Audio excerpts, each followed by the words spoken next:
Alright, now this is the fourth part, part D, and this part dives into the electronic speed controllers, or ESCs. Now, ESCs were, I think, the second or maybe third most expensive, tied with the batteries.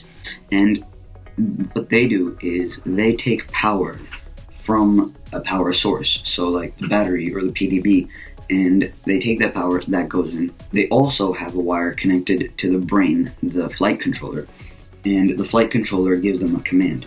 And then that on the other side, where the power and a command is going out, they're connected to the motor. And yeah, what the ESC does is it takes that power and it takes that command, and the command says how much power to actually use. It takes that final amount and puts it in the motor. So like if it has 5 and it says it needs 4, it'll cancel that one out and give that 4 to the motor. And that's how ESCs work.